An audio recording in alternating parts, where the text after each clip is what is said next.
कहते हैं लोहा ही लोहे को काटता है, इसलिए एकनाथ शिंदे ने उद्धव ठाकरे और संजय राउत की धमकियों का जवाब राज ठाकरे के पास खोज लिया है। सूत्रों का कहना है कि शिंदे गुट का एमएनएस में विलय हो सकता है। एकनाथ शिंदे इस दौरान 2 बार राज ठाकरे से फोन पर बात कर चुके हैं। इस बात का खुलासा खुद एमएनएस की तरफ से किया गया है। दोनों नेताओं ने फोन पर ताजा हालात के बारे में चर्चा की है। असल में उद्धव ठाकरे कैंप भी यही चाहता है कि शिंदे गुट अपना विलय किसी पार्टी में कर ले, ताकि शिवसेना पर मंडराता खतरे का साया टल जाए। इसलिए आदित्य ठाकरे ने भी कहा है कि उनके लिए बेहतर होगा कि वे अपना ठिकाना किसी पार्टी में खोज लें।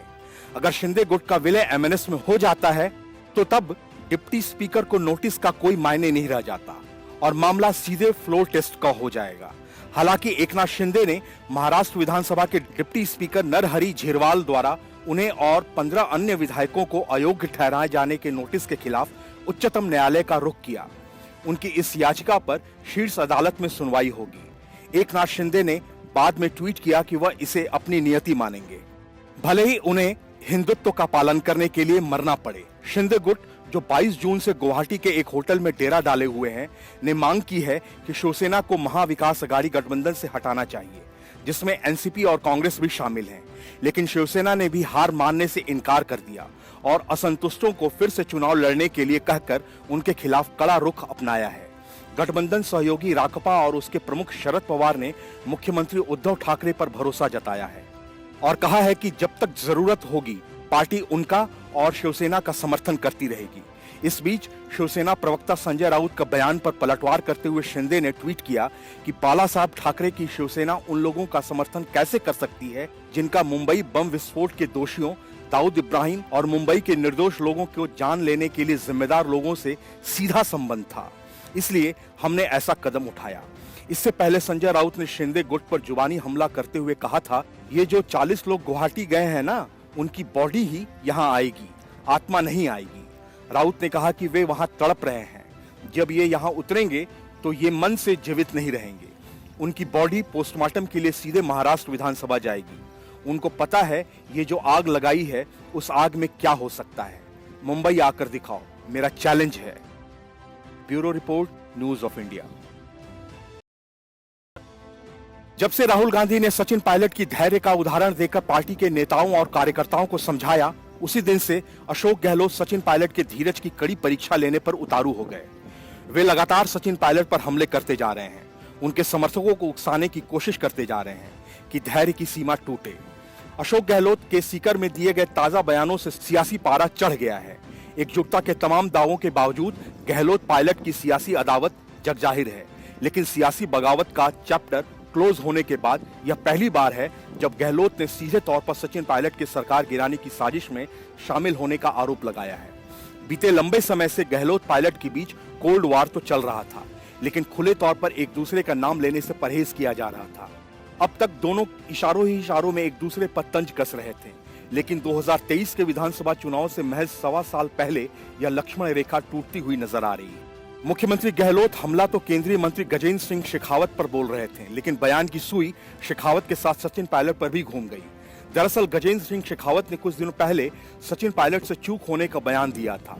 मुख्यमंत्री गहलोत ने पलटवार करते हुए कहा कि इससे प्रूव हो गया कि सरकार गिराने की साजिश में आप सचिन पायलट के साथ मिले हुए थे। मुख्यमंत्री गहलोत का यह बयान आते ही राजनीतिक गलियारों में इसे लेकर चर्चा शुरू हो गई। कयास लगाए जाने लगे कि आखिर मुख्यमंत्री गहलोत ने सीधे तौर पर सचिन पायलट का नाम क्यों लिया। मुख्यमंत्री के इस बयान को राहुल गांधी द्वारा पिछले दिनों दिए गए बयान से भी जोड़कर देखा जाने लगा। दिल्ली में कांग्रेसियों को संबोधित करते हुए राहुल गांधी ने कहा था कि मैंने और सचिन पायलट ने काफी पेशेंस रखा है। राहुल गांधी के इस बयान को बड़ा सियासी इशारा समझा गया। सचिन पायलट के करीबी और उनके समर्थक यह मानकर चल रहे हैं कि प्रदेश में जुलाई महीने में बड़ा सियासी उलटफेर होने वाला है। अब मुख्यमंत्री अशोक गहलोत के बयान का भी पायलट समर्थक इसी सियासी अटकल से जोड़ रहे हैं। पायलट समर्थक हालांकि कैमरे पर कुछ भी बोलने से बच रहे हैं, लेकिन ऑफ द रिकॉर्ड यह कहा जा रहा है मुख्यमंत्री ने यह बयान पायलट समर्थकों को उकसाने के लिए दिया है। गहलोत सियासत के माहिर खिलाड़ी हैं, उन्हें पता होता है कि कब क्या बात कितने शब्दों में बोलनी है। उनका हर एक शब्द नपातुला और गहरे अर्थ वाला होता है। ऐसे में सचिन पायलट को लेकर बयान भी सोच समझकर ही दिया गया होगा। बहरहाल अलग अलग मुंह और अलग अलग बातें हैं। सब अपनी अपनी तरह से इस बयान के मायने निकालने में लगे हैं। बयान के पीछे मुख्यमंत्री की असली मंशा क्या थी वह तो वो ही जाने, लेकिन सियासी हलकों में इसे सूबे की सियासत से जुड़े बड़े संकेत के रूप में देखा जा रहा है। Bureau report, news of India. Shiv Sena के उद्धव ठाकरे गुट और एकनाथ शिंदे गुट के बीच की जंग काफी तीखी होती जा रही है। उद्धव कैंप के संजय राउत लगातार बयानों के विवादित गोले दाग रहे हैं, तो उनका जवाब उसी अंदाज में एकनाथ शिंदे का कैंप दे रहा है। एकनाथ शिंदे ने ट्विटर पर संजय राउत को टैग करते हुए कहा कि जिनका संबंध मुंबई में हुए बम धमाकों के आरोपियों से है, उनके साथ बाला साहब ठाकरे की शिवसेना कैसे जा सकती है। हम इसका विरोध करते हैं, इसलिए हमने ऐसा कदम उठाया है और इसके लिए हम मरने को भी तैयार हैं। एकनाथ शिंदे ने ट्वीट कर लिखा कि बाला साहब ठाकरे की शिवसेना उन लोगों का समर्थन कैसे कर सकती है जिनका मुंबई बम विस्फोट के दोषियों दाऊद इब्राहिम और मुंबई के निर्दोष लोगों की जान लेने के लिए जिम्मेदार लोगों से सीधा संबंध था। इसलिए हमने ऐसा कदम उठाया, मरना ही बेहतर है।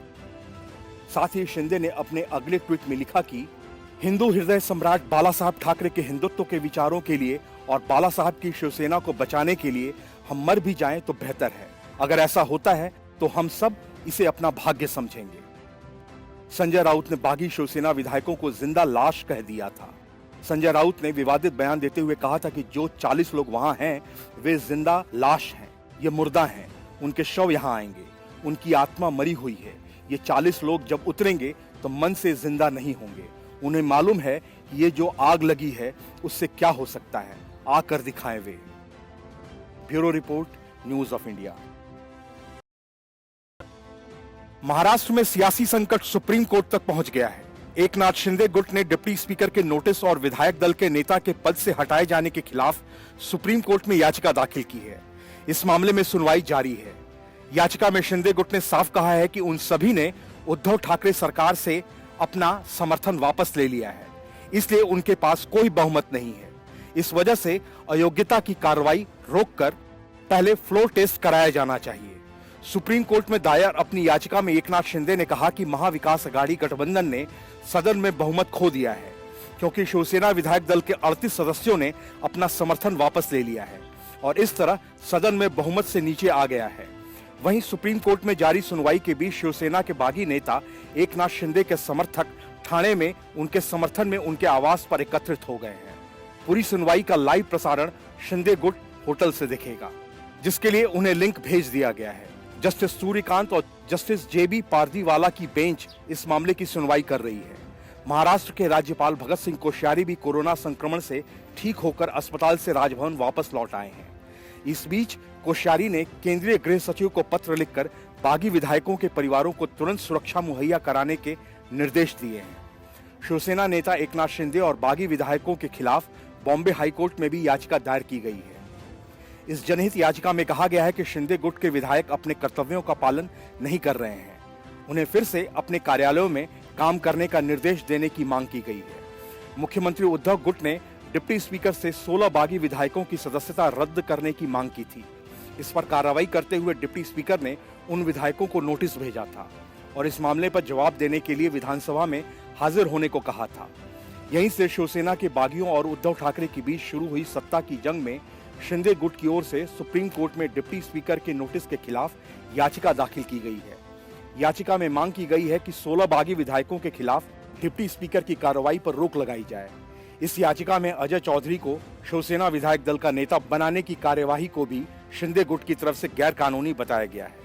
याचिका में कहा गया है कि उद्धव सरकार अल्पमत में है और उसकी तरफ सुनील प्रभु को चीफ व्हिप बनाना भी अवैध है।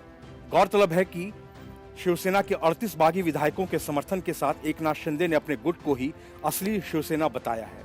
वहीं इस मामले में सुप्रीम कोर्ट में शिंदे के अलावा बागी विधायक भरत गोगावले ने भी याचिका दाखिल की है। Bureau report, news of India. जिस डिप्टी स्पीकर के दम पर उद्धव ठाकरे का कैंप बल्लियां उछाल रहा था और उन्हें यह लगने लगा था कि 16 विधायकों को अयोग्य करार देकर उद्धव ठाकरे की सरकार को जैसे तैसे बचाया जा सकता है, लेकिन सुप्रीम कोर्ट ने एक झटके में ही उद्धव ठाकरे और शरद पवार के अरमानों पर पानी फेर दिया और एक तरह से डिप्टी स्पीकर नरहरि झिरवाल की कारगुजारियों पर ब्रेक लगा दिया। असल में बागी विधायकों ने डिप्टी स्पीकर के खिलाफ अविश्वास प्रस्ताव का नोटिस दिया था, लेकिन खुद नरहरि झिरवाल ने उस पर फैसला करते हुए नोटिस को कूड़ेदान में डाल दिया। सुप्रीम कोर्ट ने सीधा सवाल डिप्टी स्पीकर से पूछा कि जब बागी विधायकों ने डिप्टी स्पीकर को नोटिस दिया था तब उसे सदन के पटल पर रखे बगैर कैसे खारिज कर दिया। मतलब कि नरहरि झिरवाल अपने खिलाफ मामले का फैसला खुद कर बैठे। बस इसी मुद्दे पर मामला फंस गया। इतना ही नहीं, सुप्रीम कोर्ट ने मामले की सुनवाई 11 जुलाई तक टाल दी। अब इसकी सुनवाई 11 जुलाई को होगी, यानी इतना वक्त तो शिंदे गुट को मिल ही गया। यह सब उद्धव ठाकरे के लिए काफी बड़ा झटका माना जा रहा है, क्योंकि डिप्टी स्पीकर बागी विधायकों के खिलाफ 11 जुलाई की शाम 5:30 बजे तक कोई कार्रवाई नहीं कर सकते। कोर्ट में बागी विधायकों ने कहा कि डिप्टी स्पीकर की भूमिका खुद संदिग्ध है। ऐसे में वह बागी विधायकों को अयोग्य ठहराने का नोटिस जारी कैसे कर सकते हैं। इतना ही नहीं, महाराष्ट्र में जारी शिवसैनिकों के तांडव को लेकर भी सुप्रीम कोर्ट ने कहा कि राज्य सरकार कानून व्यवस्था बनाए रखे और सभी 39 विधायकों के जीवन और स्वतंत्रता की रक्षा के लिए पर्याप्त कदम उठाए, उनकी संपत्ति को कोई नुकसान न पहुंचे।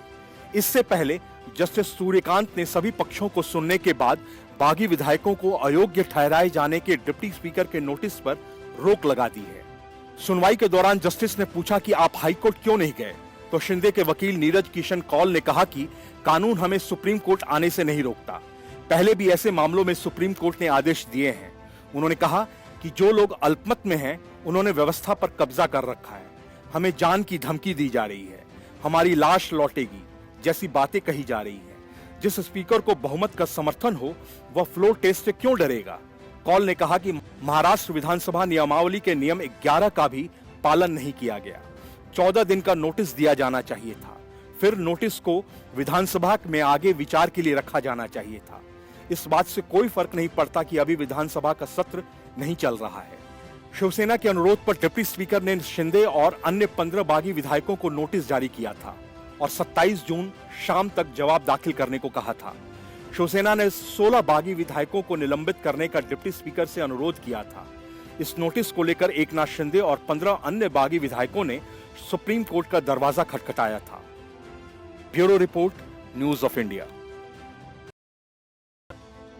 सुप्रीम कोर्ट के फैसले से महाराष्ट्र की सियासी गेंद एक बार फिर एकनाथ शिंदे के पास लौट आई है। उद्धव ठाकरे के कैंप में खलबली मची है। इस बीच बड़ी बात यह है कि शिंदे गुट राज्यपाल भगत सिंह कोश्यारी से मुलाकात कर उद्धव सरकार के खिलाफ अविश्वास प्रस्ताव लाने की मांग कर सकता है। इतना ही नहीं, शिंदे गुट राज्यपाल के सामने इस बात का भी दावा कर सकता है कि असली शिवसेना वही है। इससे उद्धव ठाकरे की मुश्किलें कम होने की जगह और बढ़ जाएंगी। शिंदे गुट को सुप्रीम कोर्ट से बड़ी राहत मिल गई है। कोर्ट ने फिलहाल 11 जुलाई तक डिप्टी स्पीकर के उस नोटिस पर रोक लगा दी है जो उन्होंने बागी विधायकों को जारी की थी, यानी 11 जुलाई तक इन विधायकों को अयोग्य नहीं ठहराया जा सकेगा। कोर्ट के इस आदेश के बाद शिंदे गुट को एमवीए सरकार को घेरने का और वक्त मिल गया। सुप्रीम कोर्ट के आदेश के बाद शिवसेना के संजय राउत को इस बात की गलतफहमी है कि 11 जुलाई के बाद अयोग्यता की कार्रवाई फिर शुरू हो जाएगी, लेकिन उन्हें यह नहीं पता कि इतने दिनों में गंगा का पानी कहां से कहां तक पहुंच जाएगा। संजय राउत ने कहा कि हमारे लिए सुप्रीम कोर्ट भगवान है, लेकिन महाराष्ट्र में जनता की भावनाएं अलग हैं। 11 जुलाई के बाद बागी विधायकों को अयोग्य ठहराने की प्रक्रिया शुरू होगी। 40 विधायकों की बॉडी मुंबई आने वाले बयान पर घिरे राउत ने कहा कि मुझे गिरफ्तार करो, मैं यहाँ शिवसेना भवन में बैठा हूँ। अगर मुझे शिवसैनिकों के लिए बलिदान होना है तो हो जाऊंगा, इसमें कौन सी बड़ी बात है। आदित्य ठाकरे ने गुवाहाटी में बैठे बागी विधायकों पर जमकर हमला बोला। उन्होंने कहा कि वे सामने आए और आंख में आंख डालकर हमसे बात करें। यह राजनीति नहीं, सर्कस बन गया है। यह बागी नहीं, भगोड़े हैं जो भाग कर जाते हैं, वे कभी जीतते नहीं हैं। वहीं उन्होंने कहा कि कुछ विधायक हमारे साथ हैं जो वापस आना चाहते हैं, उनका स्वागत है। सुप्रीम कोर्ट ने अपने फैसले में कहा कि राज्य सरकार कानून व्यवस्था बनाए रखे और शिंदे गुट के सभी विधायकों के जीवन और स्वतंत्रता की रक्षा के लिए पर्याप्त कदम उठाए, उनकी संपत्ति को कोई नुकसान न पहुंचे। सरकार सभी विधायकों और उनके परिवार को तुरंत उचित सुरक्षा मुहैया कराए। सुप्रीम कोर्ट में शिंदे कैंप ने दावा किया कि उनके साथ 39 विधायक हैं। ऐसे में महाराष्ट्र सरकार अल्पमत में है। बागी गुट ने यह कहा कि डिप्टी स्पीकर की छवि जब संदेह के घेरे में है तो फिर वह अयोग्य ठहराने का प्रस्ताव कैसे ला सकते हैं। Bureau report, news of India. Maharashtra में मचे सियासी घमासान के बीच राजस्थान चर्चाओं में आ गया है और चर्चा में आने की वजह भी वही है जो महाराष्ट्र में मचे सियासी घमासान की है, यानी सत्ता में परिवर्तन। लेकिन राजस्थान में भी यह महाराष्ट्र की तरह होगा या आसानी से यह देखने वाली बात होगी, क्योंकि गहलोत और पायलट समर्थकों की जुबानी जंग के बीच दिग्गज कांग्रेसी नेता आचार्य प्रमोद कृष्णम की माने तो सावन में पायलट का अभिषेक होगा, यानी गहलोत की गद्दी छिन जाएगी। पायलट समर्थक कृष्णम के एक ट्वीट से इन अटकलों को हवा मिली है और इसी के बाद से राज्य में फिर नेतृत्व परिवर्तन के कयास लगने शुरू हो गए हैं। आचार्य प्रमोद ने ट्वीट कर लिखा कि विषपान करने वाले नीलकंठ का अभिषेक श्रावण मास में किया जाता है। आचार्य प्रमोद ने ट्वीट कर सचिन पायलट की तुलना जहर का घूंट पीने वाले नीलकंठ से ही नहीं की, बल्कि श्रावण मास में अभिषेक के तौर पर उन्होंने इशारे ही इशारों में कहा है कि अगले कुछ महीनों में राजस्थान में सत्ता की कुर्सी में बदलाव होगा। गौरतलब है कि आचार्य प्रमोद समय समय पर सचिन पायलट के पक्ष में ट्वीट कर सुर्खियों में आते रहे हैं। इससे पहले भी उदयपुर में कांग्रेस के चिंतन शिविर के दौरान मीडिया से बात करते हुए आचार्य प्रमोद ने सचिन पायलट को सीएम नहीं बनाने पर खुलकर नाराजगी जताई थी। हालांकि आचार्य प्रमोद कांग्रेस पार्टी के आधिकारिक प्रवक्ता नहीं हैं, लेकिन उनके ट्वीट से प्रदेश की राजनीति में फिर से सियासी चर्चाओं का बाजार गर्म हो गया है। वहीं राजस्थान के सीएम अशोक गहलोत के बयान के 2 दिन बाद पायलट कैंप ने भी शायराना तंज से जवाब दिया है। पायलट कैंप के विधायक इंद्राज गुर्जर ने ट्वीट कर लिखा, जमीन पर बैठा आदमी कभी नहीं गिरता, फिक्र उनको है जो हवाओं में है। इस ट्वीट को गहलोत कैंप को जवाब देने के तौर पर देखा जा रहा है। पायलट के बेहद करीबी माने जाने वाले विराटनगर के विधायक इंद्राज गुर्जर ने सीधे तौर पर तो सीएम गहलोत का नाम नहीं लिया, लेकिन घुमा फिराकर किए गए ट्वीट को गहलोत को जवाब देने के तौर पर देखा जा रहा है। बता दें कि सीएम गहलोत ने कहा था कि सरकार गिराने में केंद्रीय मंत्री गजेंद्र सिंह शेखावत और सचिन पायलट मिले हुए थे। गहलोत के बाद सीएम के बेहद करीबी मंत्री शांति धारीवाल ने भी सचिन पायलट पर जुबानी हमला बोला था। 2 दिन की चुप्पी के बाद पायलट कैंप ने गहलोत कैंप को जवाब दिया है। सोनिया गांधी और राहुल गांधी को ईडी का समन देने के विरोध में कांग्रेस कार्यकर्ता एकजुट हैं, लेकिन अचानक ही सचिन पायलट को लेकर सीएम गहलोत ने बड़ा सियासी बयान दे दिया। गहलोत कैंप के निशाने पर सचिन पायलट आ गए। जानकारों का मानना है कि दिल्ली में राहुल गांधी के समर्थन में जिस तरह से पायलट ने कमान संभाली है और राहुल गांधी ने पायलट की सब्र की तारीफ की है, उससे गहलोत कैंप असहज महसूस कर रहा है। शायद यही कारण है कि सचिन पायलट राजस्थान की सियासत के केंद्र में आ गए हैं। गहलोत कैंप पायलट पर लगातार हमला बोल रहा है, हालांकि सचिन पायलट ने कोई जवाब नहीं दिया है और धैर्य से सब कुछ देख रहे हैं। Bureau report, news of India. Uddhav Thackeray के फैसलों पर शरद पवार और संजय राउत पूरी तरह से हावी हैं। ऐसा इसलिए कि एकनाथ शिंदे की अगुवाई में शिवसेना में हुई बगावत के बाद उद्धव ठाकरे 2 बार इस्तीफा देना चाहते थे, लेकिन दोनों ही बार शरद पवार ने उन्हें ऐसा करने से रोक दिया। सूत्रों का कहना है कि जब उद्धव ठाकरे ने सोशल मीडिया पर अपना संबोधन दिया, वे उसी वक्त अपने इस्तीफे का ऐलान भी करने वाले थे, लेकिन ऐसा नहीं हो सका।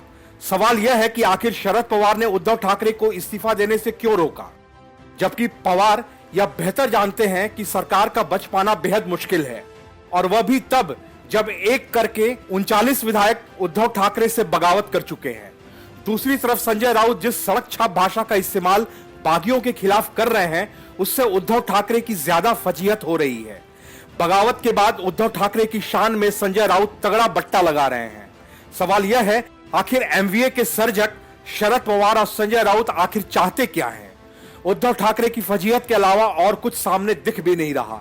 मामला सियासत से आगे निकलकर सुप्रीम कोर्ट जा पहुंचा है और बागियों को वक्त काफी मिल गया है। इस दौरान बयानबाजियों के अलावा कुछ नहीं होगा। कब तक छुपोगे गुवाहाटी में, आना ही होगा चौपाटी में। एक इशारे के इंतजार में हजारों लाखों शिवसैनिक तैयार हैं। सड़कों पर आग लग जाएगी। गुवाहाटी से 40 डेड बॉडी आएगी। हिम्मत है तो सामने आओ। अब तक संजय राउत कुछ इसी तरह की भाषा का इस्तेमाल करते रहे हैं।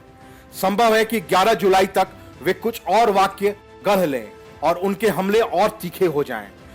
शिंदे गुट के विधायक दीपक केसरकर ने कहा कि हम शिवसेना और बीजेपी की सरकार चाहते हैं।